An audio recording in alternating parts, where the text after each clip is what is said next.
back to the show, everybody. Today is Tuesday, July 13th.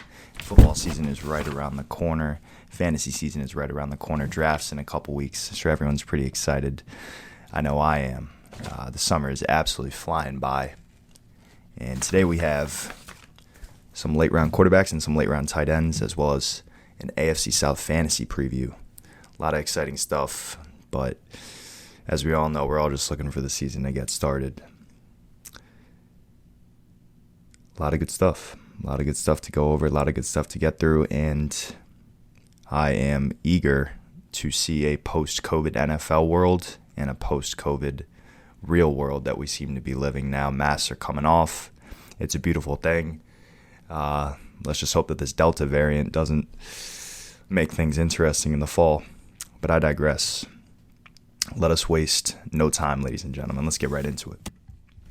When it comes to quarterbacks, I have always been a fan of taking a late round quarterback. I have never liked taking quarterbacks early, and the reason is because if the quarterback that you're taking does not turn out to be elite, you can seriously bury your team. What I mean by this is if you take Patrick Mahomes in the second round and for whatever reason he gets injured or he doesn't pan out, he doesn't have a season that separates himself from the other guys, the other quarterbacks at the position, and you pass up on a guy, a league winner like Nick Chubb, Joe Mixon, or Cam Akers, or one of those elite running backs or receivers, you really can cost yourself, and whoever took the guy that you passed up on is going to have a big-time advantage later in the season when he's going off. So for that reason, in one quarterback standard leagues, I always just load up on running backs, specifically early, and then receivers. Taking a tight end is definitely an option. You have to make sure that they pan out too. Travis Kelce this year is going in the first round, which is something that we haven't seen since the Gronkowski days. But I will never take a quarterback in one quarterback leagues that are just standard straight up leagues. I will never take a quarterback that isn't a late round quarterback, at least in a 10 or a 12 team league. There just isn't a reason to. Unless you are convinced that a guy, maybe in the 6th or 7th round is going to break out, then shoot your shot. But it just does not make sense to me to spend a 2nd, 3rd, or a 4th round pick on a quarterback. It just doesn't. It's simple as that. But we are not here to talk about the early guys. We are here to talk about the late guys that could potentially break out.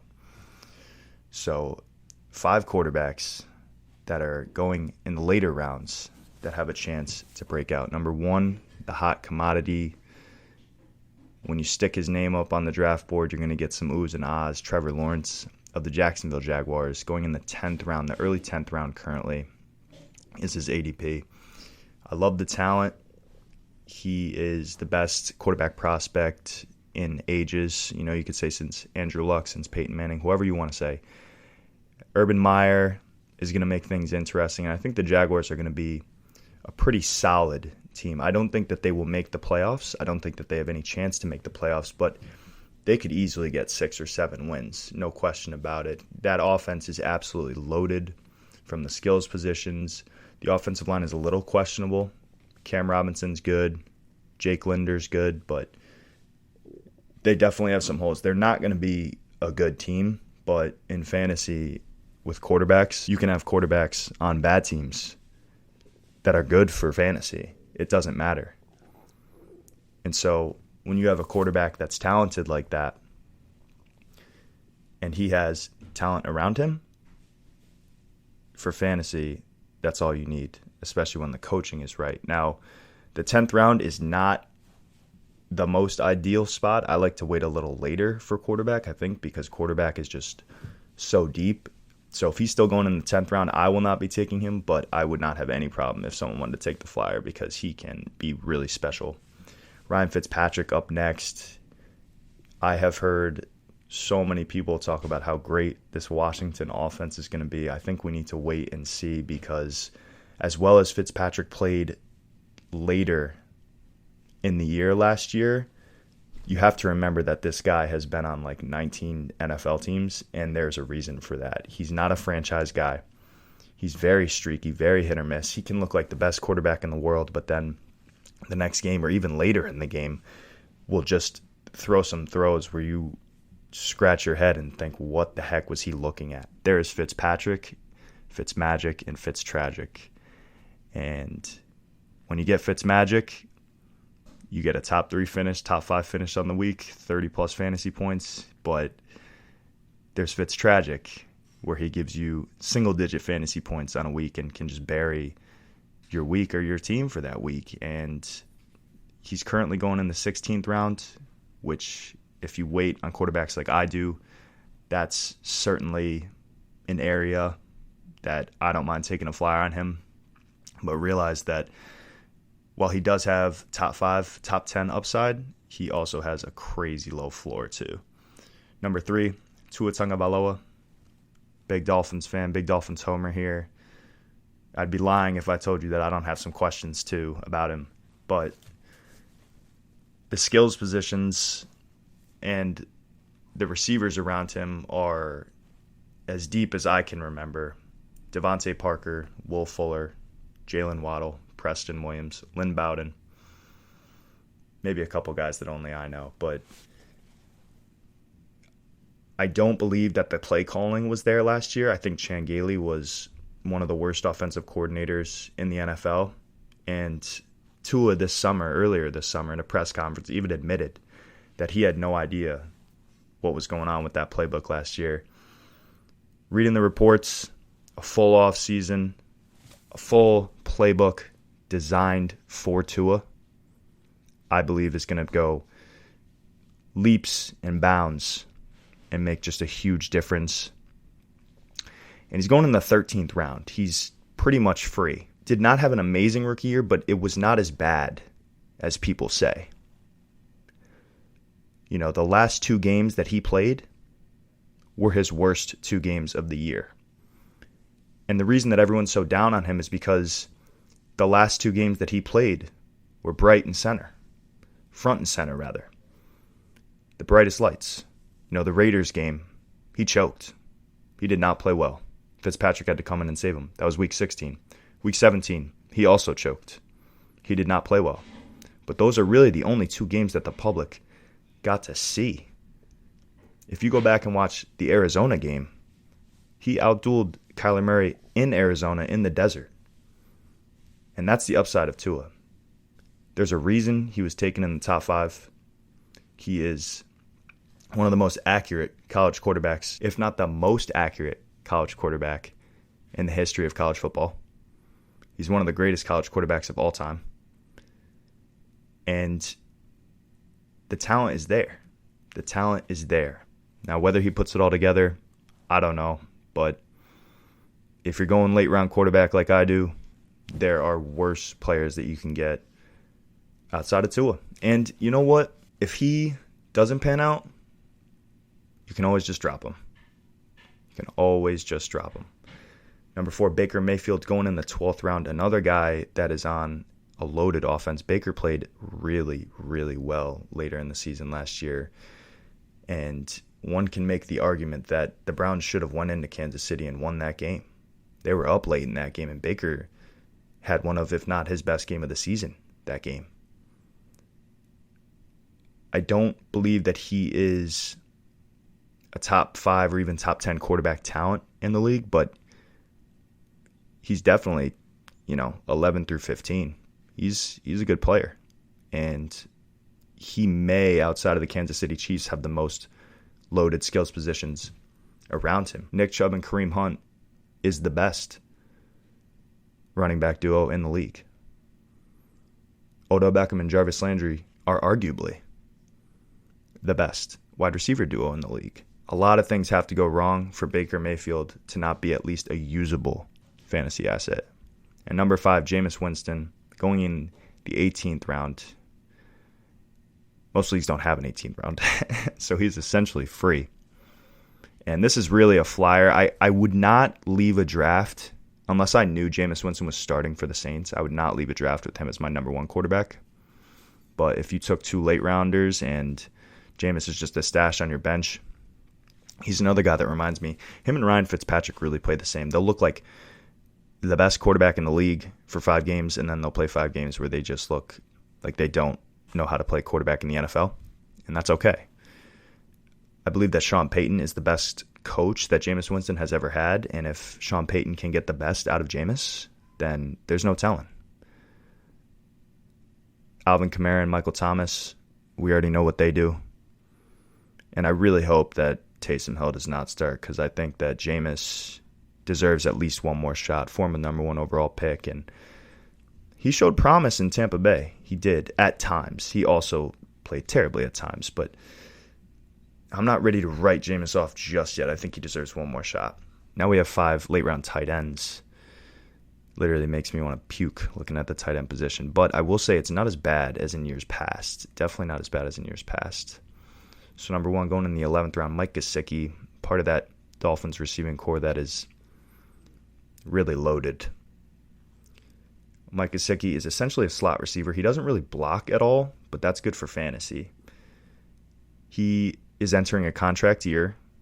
Not the most household name. However, he's good. He had a really good year last year, mostly from Fitzpatrick, but that doesn't take away from the player at all. If you're looking for tight ends, I think that you can do worse than Mike Gesicki. And a lot of these tight ends, once you get past the top 3, 4 through 15 are really just the same. I know that everyone wants to hype up Kyle Pitts, but he's a rookie. He's going in the 6th round right now, and you are basically paying as if he will have the greatest rookie tight end season of all time. I'm not comfortable taking Kyle Pitts in the 6th round. I don't care how good a prospect he is. Number 2, Noah Fant, going in the 10th round. Was hurt all year last year, but when he was healthy, he looked good. The Broncos quarterback situation is a little shaky, but I think that when it comes to pure talent, whoever the quarterback is, Fant will be fed handsomely. He is a good player. And when he's healthy, he is usually produced. Another guy going in the 10th round, Logan Thomas, finished as the 3rd tight end last year in such a gross tight end year when Kittle went down. People were struggling. I remember I had Travis Kelce in both my leagues, but most weeks I was playing people that had like Jonnu Smith or Hunter Henry. And when you have Travis Kelce and you're playing one of those guys, you automatically get a 20-point advantage, which may be a reason to take or consider taking Travis Kelce in the 1st. I won't be doing it, but I can definitely see the argument for that. But I digress. Logan Thomas, one of those quarterback converted positions. When it comes to tight ends that you're just taking a flyer on, when you get to this range in this area in the 10th round, you kind of have to pick your poison. I really like to take 2 late round tight ends and see if one of them pans out. If I'm not going to get an elite guy, that's my strategy, because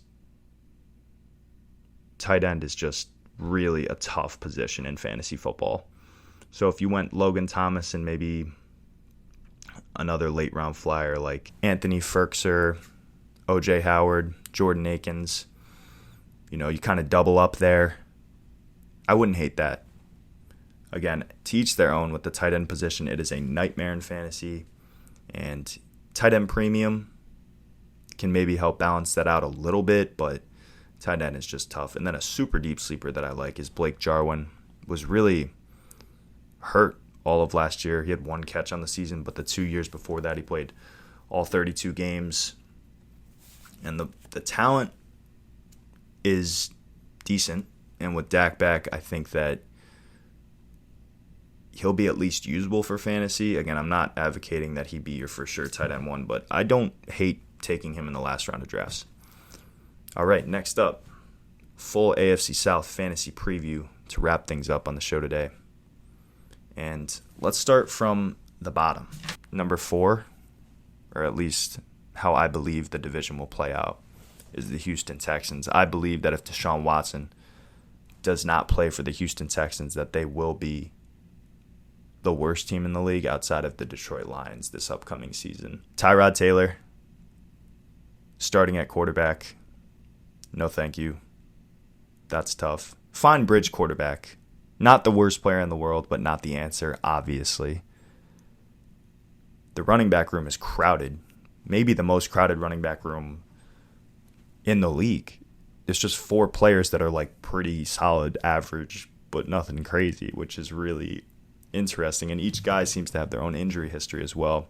David Johnson, Phillip Lindsay, Mark Ingram, Rex Burkhead. You tell me. I don't know. Take whoever's the least drafted guy and hope that he breaks out, I guess. I'm not really interested in owning any Texan outside of the next guy that I'm going to talk about, which is Brandon Cooks. Really an underrated player. He's a good player. He's small, he's tiny, he gets hurt, but he is a good player when he's healthy. If Tyrod Taylor's the quarterback, I don't know how much Brandon Cooks I'm going to own, but if Deshaun Watson's back, they definitely had a connection when Cooks was healthy. He really came on from week 5 on last year and was a top 15 wide receiver from that point, in points per game at least. Rest of the receivers, Randall Cobb, Andre Roberts, no thank you.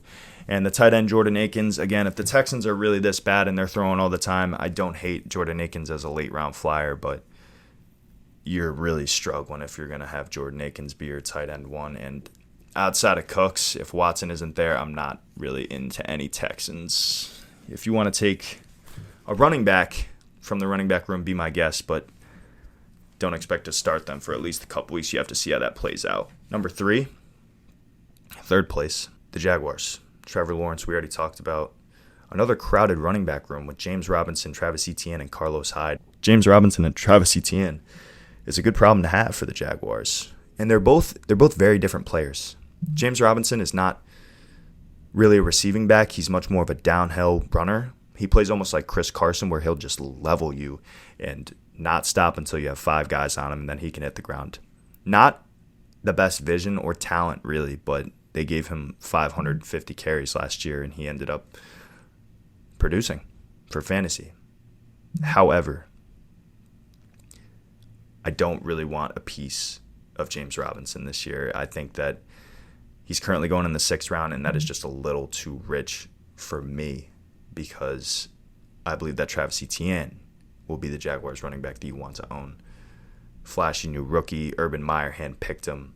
Trevor Lawrence has the connection and the chemistry, and he is an exceptional pass-catching back. I don't expect the Jaguars to be very good. Yada, yada, yada. Etienne is the better player. James Robinson was undrafted. Travis Etienne was a first-round pick. Etienne was picked by this coaching staff. James Robinson was not. Etienne was brought in by the Jaguars this year with them knowing James Robinson was on the roster already. Etienne's the guy. And they seem to be going around the same area. James Robinson is actually going in the 5th round, and Etienne is going in the 6th round. I expect that to change come August. Etienne is the sexy name. You know, everyone knows him. First-round pick. I'm buying into the talent more than anything, and the guy that was picked by the coaching staff when they knowingly had the other guy on the roster. Receiving core, DJ Chark, Laviska Shenault, Marvin Jones. DJ Chark is a good player. Gardner Minshew last year was terrible. Chark suffered because of that. I believe that Chark now with competent quarterback play will be right back to wide receiver 2 territory. Laviska Shenault, another guy that everyone really raves about. To be truthfully honest, I don't know too much about him, but I've heard that he's talented.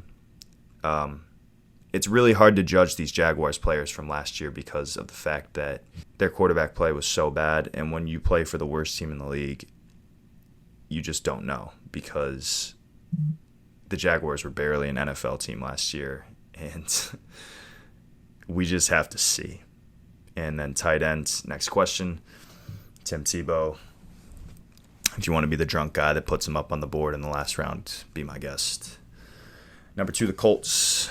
Second place finishers, the Colts. That's what I believe will be the case. Carson Wentz. That is an interesting name right there, Carson Wentz, because